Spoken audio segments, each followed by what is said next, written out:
Bismillahirrahmanirrahim. I'm your teacher Hassan Jamal for this course International Business and Finance. So basically it is our first lecture. We'll discuss the basics of international business, and then we will discuss how the international businesses emerged. Basically it was because the impact of globalization. So we will discuss in detail about globalization. Today our focus would be on the first unit of this course, and we'll try to keep it brief and simple so that basic understanding of this course can be developed through this lecture 1, and then we will of course go into the complexity of the course. Let's start with the definition. International business. International business consists of all commercial transactions, including sales, investment, and transportation, that take place between two or more countries. So जब हम international business की बात करते हैं तो basically हम बात कर रहे होते हैं किसी भी तरह की ट्रांजैक्शन जिसके अंदर ज्योग्राफिकल बाउंड्रीज एक्सीड करेंगी. It can be trade, it can be investment, it can be sales of goods, it can be sales of products. इसके अंदर ज़रूरी नहीं है कि कंट्रोल आपका एग्जिस्ट करे beyond the geographical boundaries. It can be trade कि जिसके अंदर आपका कंट्रोल एक कंट्री में हो और सिर्फ ट्रांसपोर्टेशन हो रही हो गुड्स की. इसके अंदर ऐसा भी हो सकता है कि आपका कंट्रोल जो है शिफ्ट करे, यानी कि जैसे आप फॉरेन डायरेक्ट इन्वेस्टमेंट में जाएंगे या कोई इन्वेस्टमेंट टेकअप करेंगे, अपना कोई प्लांट बिल्ड करेंगे किसी फॉरेन कंट्री में, तो it is also a part of international business. तो बेसिकली हर वो ट्रांजैक्शन जहां पे इंटरनेशनल या ज्योग्राफिकल बाउंड्रीज एक्सीड करेंगी, that comes in the domain of international business. और बेसिक बिजनेस की जो डेफिनेशन है वो अप्लाई होगी कि it is for the purpose of profit making, जो जिसकी वजह से बिजनेसेस एग्जिस्ट करते हैं. Before we look into the detail of the unit, we will actually look what we are focusing on. कि international business आखिर हम पढ़ना क्यों चाह रहे हैं? Being the student of management sciences, that we are business students, so why we want to study international business? Most companies are either international or compete with international companies. अगर आप business environment अपने इर्द गिर्द देखें तो आपको नजर आएगा कि या तो कंपनीज खुद इंटरनेशनल हैं, एक कंट्री से ज्यादा में ऑपरेट करते हैं, या उनका कंपटीशन किसी ऐसी कंपनी से है जो इंटरनेशनल है, जिसकी एग्जिस्टेंस एक से ज्यादा कंट्रीज में है. सो इट इज इम्पोर्टेंट कि इंटरनेशनल बिजनेस को स्टडी किया जाए ताकि जो इंटरनेशनल बिजनेस के स्टैंडर्ड्स हैं उसको हम अप्लाई कर सकें. Modes of operations may differ from those used domestically. Of course, international business की जो रिक्वायरमेंट होंगी वो लोकल या डोमेस्टिक बिजनेसेस से डिफरेंट होंगी. तो हमें इंटरनेशनल बिजनेस को स्टडी करना पड़ेगा so we can execute such businesses. The best way of conducting business may differ by country. Again, country to country business की जो रिक्वायरमेंट्स होती हैं वो डिफरेंट होती हैं. तो हमें ये देखना पड़ेगा कि इंटरनेशनल बिजनेस में ऑपरेट कैसे किया जा सकता है ताकि हम हर कंट्री की रिक्वायरमेंट्स को स्टडी कर रहे हैं और ultimately we can meet the requirement of the business. And understanding help you better career decision. Most probably आप जिस भी ऑर्गेनाइजेशन में जॉब करेंगे it will be an international organisation, और अगर इंटरनेशनल नहीं भी हुई तो उसके एनवायरनमेंट में इंटरनेशनल ऑर्गेनाइजेशन एग्जिस्ट कर रही होंगी. तो ये सब्जेक्ट आपको डेफिनेटली हेल्प करेगा to to actually make your career in an organisation in the international business settings.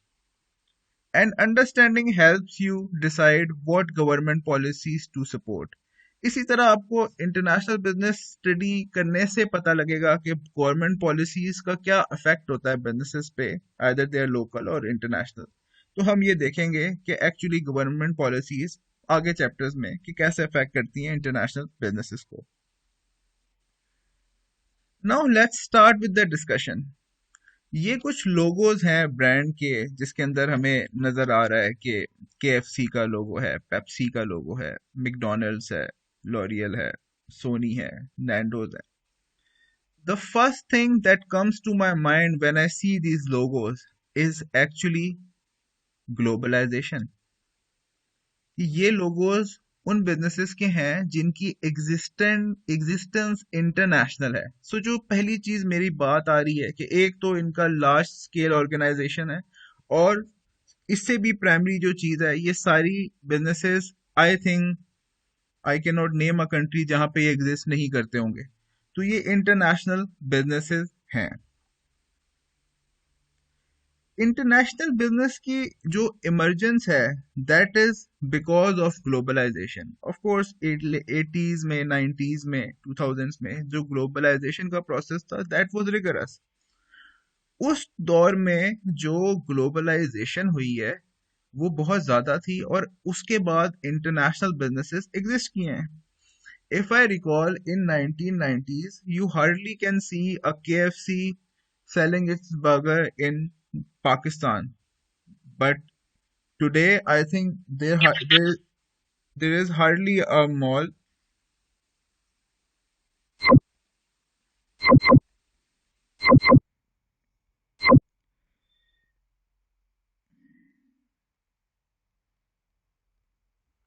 जी, हम ग्लोबलाइजेशन की बात कर रहे थे। So basically, ग्लोबलाइजेशन के प्रोसेस के बाद ही इंटरनेशनल बिजनेसेस इमर्ज हुए हैं, और उसके बाद ही उसकी कोई ज़रूरत हमें महसूस होती है। Moving on to the definition of globalization.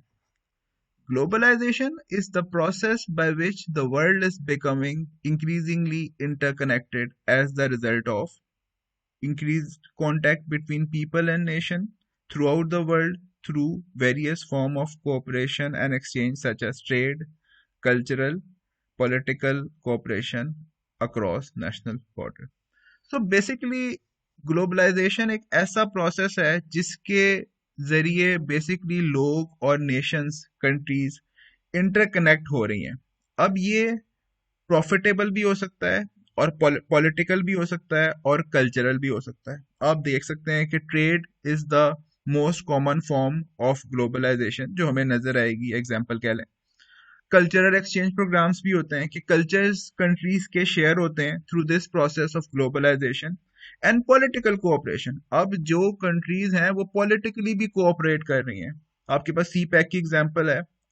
आपने आप अपनी विसिनिटी में देखें तो अब एम्बेसडर्स एग्जिस्ट करते हैं हर कंट्री में, डिफरेंट कंट्रीज के, और उनके थ्रू एक्सचेंज प्रोग्राम्स भी होते हैं जो कि पॉलिटिकल इन नेचर भी होते हैं। तो बेसिकली किसी भी तरह से अगर nation, yeah, or the people of a particular country, if they are in contact and they are interconnected, we call it globalization. So we can say that this process actually led to the advent of international business, or at least to the increased requirement of the international business.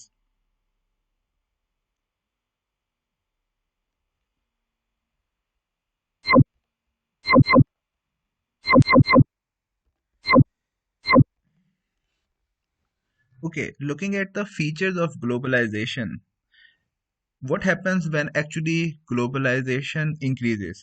Increase international trade. जब भी globalization होगी, international trade increase हो जाएगी। More multinational companies, अगर आपको vicinity में multinational companies increase नजर आ रही हैं, तो it means कि आपके जो nation में ग्लोबलाइजेशन इंक्रीज है। आप देख सकते हैं 2000 के एरा में मल्टीनेशनल बहुत ज़्यादा पाकिस्तान में इन्वेस्ट किया उन्होंने, और मल्टीनेशनल की एग्जिस्टेंस अब बहुत ज़्यादा है।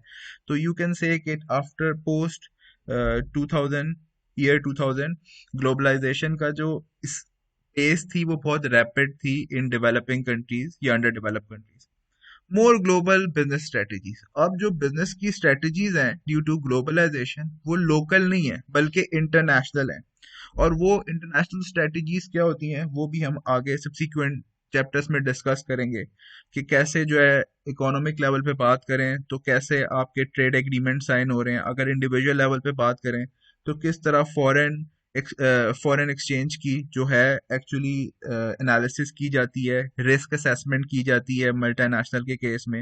इन्वेस्टमेंट करते हुए ऑप्शंस को के ऑल्टरनेटिव देखा जाता है कि इंटरनेशनल लेवल पे अगर किसी और कंट्री में इन्वेस्ट किया जा रहा है तो ऑल्टरनेटिव्स क्या अवेलेबल हैं और इन्वेस्टमेंट की नेचर क्या होनी चाहिए। तो ये सारे जो स्ट्रेटजीज हैं वो अब ग्लोबल एनवायरनमेंट को देखते हुए डिजाइन करेगी organization and not for the local businesses.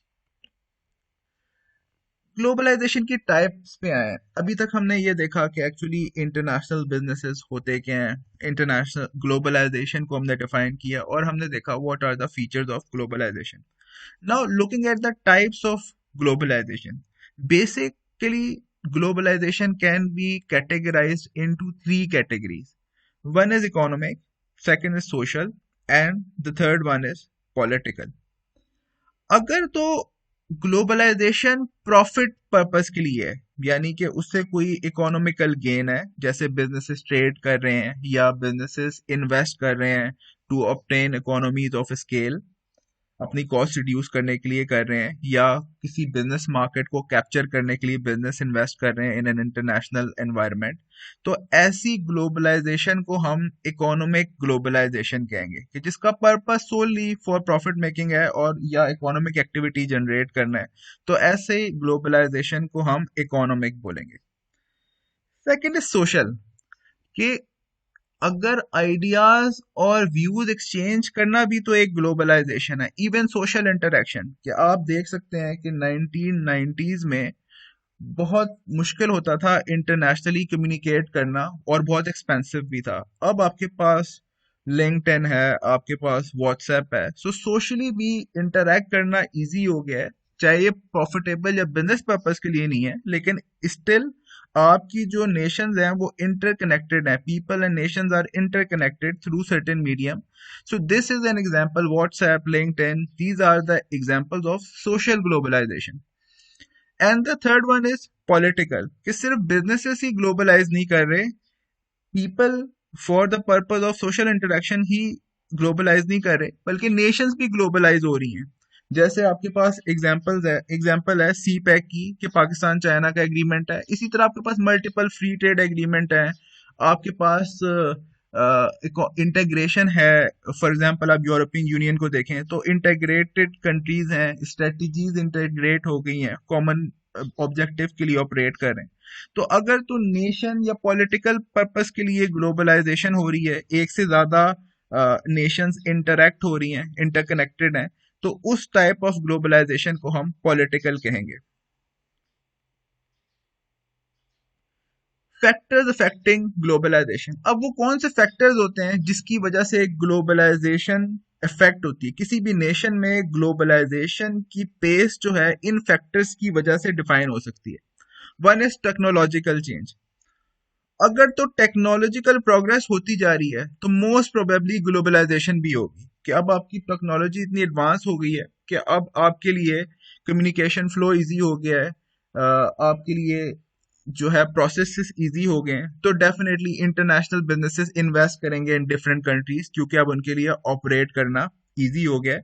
और इसके अंदर टेक्नोलॉजिकल नो हाउ भी है, कि हो सकता है एक कंपनी टेक्नोलॉजिकली इतनी एडवांस है कि वो जिस भी कंट्री में इन्वेस्ट करेगी उसको पता है कि ये टेक्नोलॉजी हम पोजेस करते हैं, तो उसके लिए इजी है profit making.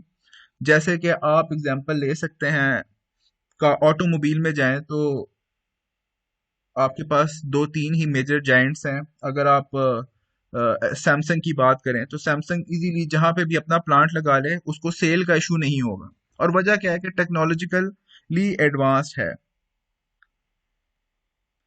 Second is transportation cost, जिस जिस तरह ट्रांसपोर्टेशन कॉस्ट रिड्यूस होगी ग्लोबलाइजेशन ज्यादा हो जाएगी। Transportation cost is a barrier to globalization basically. So अगर ट्रांसपोर्टेशन कॉस्ट रिड्यूस्ड है तो ग्लोबलाइजेशन ज्यादा होगी। और अपेरेंटली बात भी समझ आती है कि अगर एक बिजनेस है उसको ट्रांसपोर्ट करने की कॉस्ट कम आती है, तो फॉरेन कंट्रीज में अगर वो अपने गुड्स को सेल करेगा तो प्रॉफिट अर्न कर सकता है। और फॉरेन मार्केट में सिर्फ वो तभी कंपेटिटिव हो सकता है जब प्राइस कंपेटिटिव होगी, और प्राइस कंपेटिटिव तब होगी जब ट्रांसपोर्टेशन कॉस्ट लो होगी। अगर ट्रांसपोर्टेशन कॉस्ट इतनी ज्यादा है कि फॉरेन बायर को आपकी बिजनेस की प्रोडक्ट बहुत महंगी पड़ रही है, तो ऐसे एनवायरनमेंट में वो compete ही नहीं कर पाएगा और ग्लोबलाइज होने का कोई ऑब्जेक्टिव नहीं नजर आता। तो जैसे जैसे ट्रांसपोर्टेशन कॉस्ट रिड्यूस होगी, आप देख सकते हैं अब ओवरऑल ट्रांसपोर्टेशन कॉस्ट, अगर हम 2-3 डेकेड पहले से बात करें तो बहुत रिड्यूस हो गई हैं। मतलब पहले transportation cost were very high, now the transportation cost are reduced. Change in consumer taste, third factor जो ग्लोबलाइजेशन को अफेक्ट करेगा वो चेंज इन कंज्यूमर टेस्ट। अगर कंज्यूमर में इंटरनेशनल टेस्ट की एक्सेप्टेंस है तो ग्लोबलाइजेशन इंक्रीज होगी। इसकी अगर एग्जांपल देखें तो आप केएफसी और मैकडॉनल्ड्स की एग्जांपल देख लें कि 1980s में या 90s में पाकिस्तान में तो शायद कोई भी बेसिकली बर्गर खाना प्रेफर नहीं करता था। टेस्ट डेवलप नहीं था बर्गर की, ना यूटिलिटी थी ना अवेलेबिलिटी थी। Now in modern days I think the fast food is preferred. तो अब क्योंकि टेस्ट चेंज हो गया, टेस्ट अडॉप्ट कर लिया लोगों ने इंटरनेशनल टेस्ट के हिसाब से, तो ग्लोबलाइजेशन को बेसिकली प्रिवेल करना इजी हो गया है। इसी तरह सिर्फ टेस्ट आपकी फूड में नहीं है, टेस्ट आपकी प्रोडक्ट में भी है कि हो सकता है कि आपको इम्पोर्टेड प्रोडक्ट प्रेफर करते हो, तो इस केस में टू द लोकल प्रोडक्ट, इस केस में ग्लोबलाइजेशन की पेस इंक्रीज होगी। ग्रोथ इन न्यू मार्केट, जैसे जैसे न्यू मार्केट्स अवेलेबल होंगी फॉरेन फर्म्स भी उसमें इन्वेस्ट करेंगे और डेफिनेटली ग्लोबलाइजेशन इंक्रीज होगी। कंपटीशन, अगर तो कंपटीशन हाई है तो इट मींस ग्लोबलाइजेशन इंक्रीज करेगी, और इसकी रीजन ये है जब कंपटीशन हायर होता है तो barrier to entry and exit actually eliminate हो जाते हैं। जो लोकल बैरियर्स होते हैं वो नॉर्मली रिमूव हो जाते हैं। ऐसे केस में ग्लोबलाइजेशन एक्चुअली इंक्रीज होगी। जिन जिन जगह पे कंपेटिटिव मार्केट है, आपके पास आपकी एग्जांपल है पाकिस्तान में पॉपुलेशन ज्यादा है, कंपेटिटिव मार्केट है, इंडिया में कंपेटिटिव मार्केट है, ऐसी जगहों पे अब ग्लोबलाइजेशन भी ज्यादा है। फॉरेन प्रोडक्ट्स आपको हर डोमेन में नजर आएंगी और compete कर रही होंगी। अब हम देखते हैं कि what are the effects of globalization on businesses. इससे पहले हमने ये डिस्कस किया कि कौन से फैक्टर्स हैं जो ग्लोबलाइजेशन को अफेक्ट करते हैं। अब हम देखेंगे what are the effects of globalization on businesses. Number 1, self employed है, इंक्रीज कंपटीशन। जैसे जैसे ज्यादा फर्म्स ऑपरेट करेंगी, यानी कि इंटरनेशनल फर्म्स भी मार्केट में आ जाएंगी, लोकल फर्म्स भी ऑपरेट करेंगी, तो कंपटीशन जो है वो इंक्रीज होगा। तो ग्लोबलाइजेशन की वजह से जो पहला इफेक्ट बिजनेसेस पे आएगा that is higher amount of competition. More focus on consumer, पहले जो आपके बिजनेसेस का फोकस होता था वो प्रोडक्शन पे होता था और स्टैंडर्डाइज गुड्स पे था। अब कंज्यूमर के टेस्ट के हिसाब से एडॉप्शन जरूरी हो गई है। आपको मैंने एग्जांपल अभी दी केएफसी की, तो केएफसी के अंदर भी लोकल टेस्ट को अडॉप्ट किया गया है। इसी तरह मैकडॉनल्ड्स है, अब आप उनके डील्स और देखें तो आपके लोकल टेस्ट को अडॉप्ट किया गया है। इसी तरह आपके और जो प्रोडक्ट्स हैं, लेट से आपकी एप्लीकेशंस हैं, उसके अंदर भी वो वाली एप्लीकेशंस अब इंक्रीज हो गई हैं जो कि लोकल बायर या लोकल कंज्यूमर की डिमांड है। तो बिजनेसेस क्योंकि कंपटीशन ज्यादा है अब फोकस्ड हैं कि कंज्यूमर की रिक्वायरमेंट क्या है। Previously they were focused for producing मोर क्योंकि डिमांड ज्यादा थी और प्रोडक्शन कम थी। Now because it is a competitive environment, focus is on consumers requirement. Economies of scale, जिस जिस तरह ग्लोबलाइजेशन होगी इकोनॉमीज ऑफ स्केल इंक्रीज करेगा। Economies of scale, basically if we define economies of scale, it is the reduction in per unit cost due to the increase in production। जैसे जैसे आपकी production ज्यादा होगी और आपकी कॉस्ट पर यूनिट रिड्यूस हो रही है, इस फेनोमेना को हम इकोनॉमीज ऑफ स्केल कह सकते हैं। तो ग्लोबलाइजेशन की वजह से अब इकोनॉमीज ऑफ स्केल अवेल करना भी इजी हो गया है। आपके पास एग्जांपल्स है कि कंपनी अपना कॉल सेंटर उन कंट्रीज में लगाती हैं जहां पे लेबर कॉस्ट कम है, टेक्नोलॉजिकल प्लांट उन कंट्रीज में होगा जहां पे टेक्नोलॉजिकल प्रोग्रेस है, और आपकी बिजनेस ऑपरेट करेगा तो उन एनवायरनमेंट में करेगा जहां पे बैरियर्स कम है, टैक्सेस लो हैं। तो इसका मतलब कंपनी अब थ्रू ग्लोबलाइजेशन और अपनी डिपार्टमेंटलाइजेशन अपनी कॉस्ट को रिड्यूस कर सकती है जब वो इंटरनेशनली एग्जिस्ट करेंगे। तो एक ग्लोबलाइजेशन की वजह से एक और चीज जो आई, वो आपकी रिड्यूस्ड इकोनॉमीज ऑफ स्केल है, यानी कि reduction in price when the production is increasing. Ease in selecting location for business, क्योंकि अब ट्रेड बैरियर्स कम है, कंट्रीज प्रेफर करती हैं कि फॉरेन फर्म्स आके इन्वेस्ट करें, globalization in other words is high. तो अब बिजनेसेस के पास ऑप्शन है कि वो किसी भी लोकेलिटी में, किसी भी लोकेशन पे अपना बिजनेस ऑपरेट कर सकते हैं। अगर यू एज अ बिजनेसमैन आप चाहते हैं कि आपका बिजनेस दुबई में हो, सो you can opt for Dubai. आप चाहते हैं आपका बिजनेस स्विट्जरलैंड में हो, सो अगर आपके पास रिसोर्सेज अवेलेबल हैं, so you can go and start your business there. So अब ईज ऑफ बिजनेस है, लोकेशन सिलेक्ट करना मुश्किल नहीं रहा through the advent of globalization. Increase merger and acquisition, जब कोई कंपनी अपना बिजनेस एक्सपेंड करना चाहती है फॉरेन लोकेशन पे, तो दो दो चार उनके पास ऑप्शंस होते हैं जो हम आगे सब्सिक्वेंट चैप्टर्स में देखेंगे, जिनमें से एक ऑप्शन मर्जर एंड एक्विजिशन है। बजाय इसके कि मैं जीरो से अपना सेटअप स्टार्ट करूं जिसका रिस्क बहुत हाई है, मैं क्यों ना अपनी कोई कंपनी फॉरेन एक्वायर कर लूं या किसी और कंपनी के साथ मर्जर कर लूं, ताकि मुझे स्टार्ट करते ही एक ब्रांड नेम भी मिले, मेरी ब्रांड इक्विटी भी हो, कस्टमर भी मेरे कुछ मौजूद हो, और मेरे पास सारे रिसोर्सेज रेडीमेड मुझे अवेलेबल हो। तो ग्लोबलाइजेशन के अंदर इंटरनेशनलाइज होने के लिए बिजनेसेस के पास एक ऑप्शन मर्जर एंड एक्विजिशन भी होता है, जिससे उनके रिस्क रिड्यूस हो जाते हैं। तो इसी वजह से आप देखेंगे मॉडर्न डेज में मर्जर्स एंड एक्विजिशंस भी आपको बहुत ज्यादा नजर आएंगे। प्रीवियसली मर्जर एंड एक्विजिशन की इंटरनेशनल प्रैक्टिसेस बहुत लो थी। स्प्रेड ऑफ रिस्क, अगर कोई कंट्री रिस्क है तो स्प्रेड हो जाता है। फॉर एग्जाम्पल, आपको लगता है कि इराक में जो बिजनेस हो रहा है, इराक में वॉर होगी तो वो खत्म हो जाएगा, तो अगर वही बिजनेस चार पांच छह कंट्रीज में है, फॉर एग्जाम्पल केएफसी की ही एग्जाम्पल ले लेते हैं। अब केएफसी अगर इराक में ऑपरेट करता है तो उसके बिजनेस को इराक वॉर से कोई खास लॉसेस नहीं होंगे, क्योंकि वो इंटरनेशनली ऑपरेट कर रहा है और रिस्क स्प्रेड है। तो इसीलिए कंपनीज के और बिजनेसेस के अब बिजनेस स्प्रेड है तो रिस्क भी स्प्रेड है।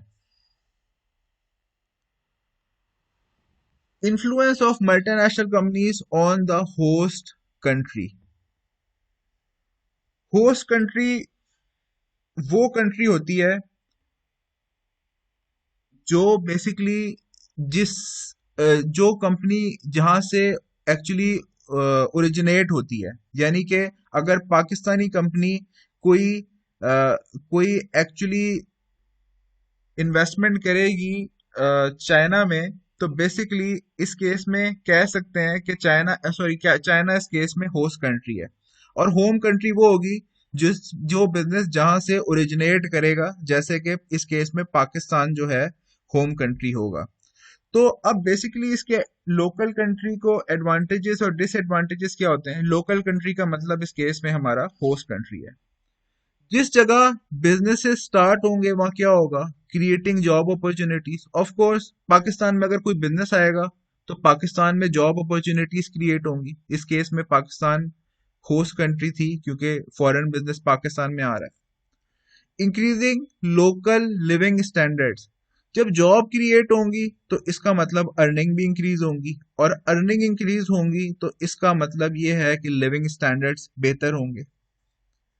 तीसरा फैक्टर क्या, बेनिफिट क्या होगा, increase competition means increase efficiency.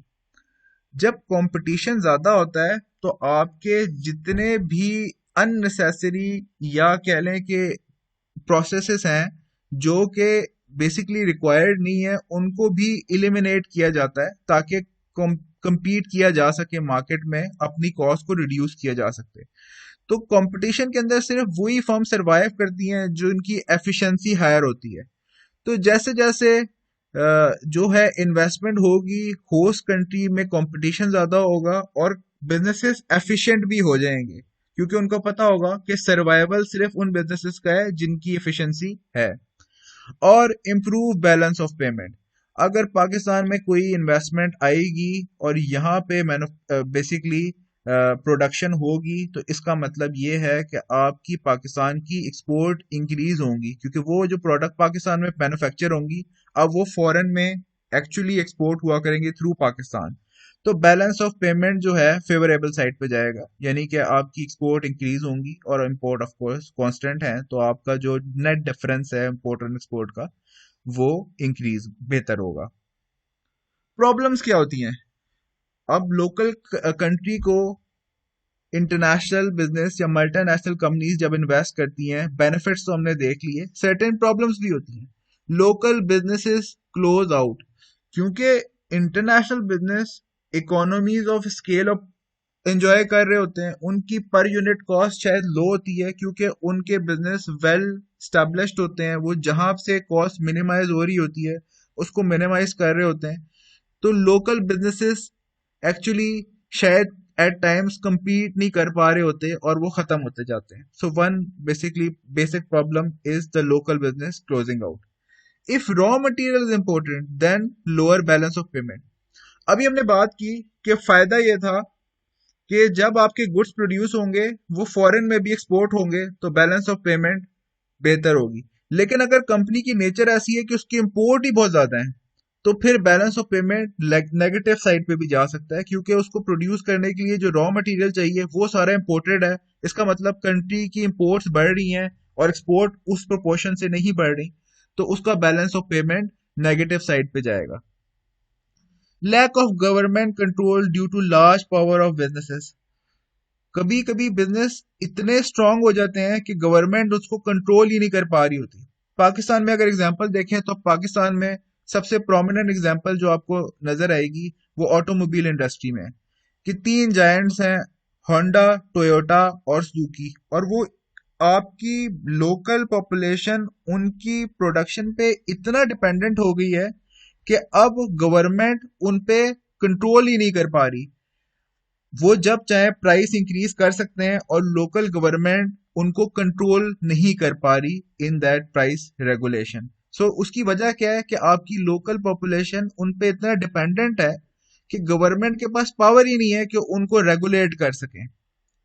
And the last one is environmental issues. Of course जब प्रोडक्शन होगी तो आपका एनवायरमेंट भी इफेक्ट होगा, एनवायरमेंट डिस्ट्रॉय होगा through waste and hazardous material, और उसकी वजह से जो लोकल कंट्री है उसमें डेफिनेटली एनवायरमेंटल इश्यूज आएंगे। तो यहाँ पे हमने इस स्लाइड में डिस्कस किया कि मल्टीनेशनल के ऑपरेट करने के से लोकल कंट्री को एडवांटेजेस क्या होंगे और लोकल कंट्रीज को डिसएडवांटेजेस या प्रॉब्लम क्या फेस करनी पड़ेंगी। आखिरी बात जो हम इस चैप्टर में डिस्कस करेंगे वो बेसिकली दो टर्मिनोलॉजीज हैं जिसका पीछे जो डिस्कशन की है उससे डायरेक्ट कोई लिंक नहीं है, लेकिन दो बेसिक टर्मिनोलॉजीज हैं। One is trade surplus and other is trade deficit. जो हमने आगे टर्मिनोलॉजीज को यूज करना है, इस वजह से मैंने यहाँ पे इसको एक्सप्लेन कर दिया है कि ट्रेड सरप्लस, सरप्लस हम कहते हैं जब कोई चीज ज्यादा हो जाती है उसको हम सरप्लस बोलते हैं। अगर किसी कंट्री की एक्सपोर्ट्स ज्यादा है, यानी कि गुड्स जो वो फॉरेन कंट्रीज में भेज रहा है वो ज्यादा है और इंपोर्ट्स कम है, तो ऐसी सिचुएशन को हम ट्रेड सरप्लस बोलेंगे। और ऑपोजिट सिचुएशन है, अगर किसी कंट्री की इंपोर्ट्स ज्यादा है और एक्सपोर्ट कम है तो इसको हम ट्रेड डेफिसिट बोलेंगे। सो ये दो टर्मिनोलॉजीज हैं जो हमने अपने इंटरनेशनल बिजनेस के कोर्स में बड़ी क्लियर होनी चाहिए। Whenever we will say there was a trade surplus, it means that the country's export is higher than its import, and if we will say that there was a trade deficit, it means that countries imports are higher than its export. Currently, if we talk about Pakistan, most of the times we have a trade deficit. This is because we have higher amount of imports and lesser amount of export. और यहाँ पे amount से मुराद ये है कि उसकी basically price की भी बात, कॉस्ट की और प्राइस की बात हो रही है कि हमारी ज्यादातर जो एक्सपोर्ट्स हैं वो लो प्राइस प्रोडक्ट्स की हैं और जो इंपोर्ट्स हैं वो हायर प्राइस प्रोडक्ट्स की हैं, और ये भी एक रीजन है कि हमारे ट्रेड डेफिसिट हायर होते हैं। तो आज के लेक्चर में बेसिकली हमने डिस्कस किया the objective of studying international business. Then we discussed what is globalization. Then we discussed what are the types of globalization. Then we discussed the factors affecting globalization. Then we discussed effects of globalization on businesses.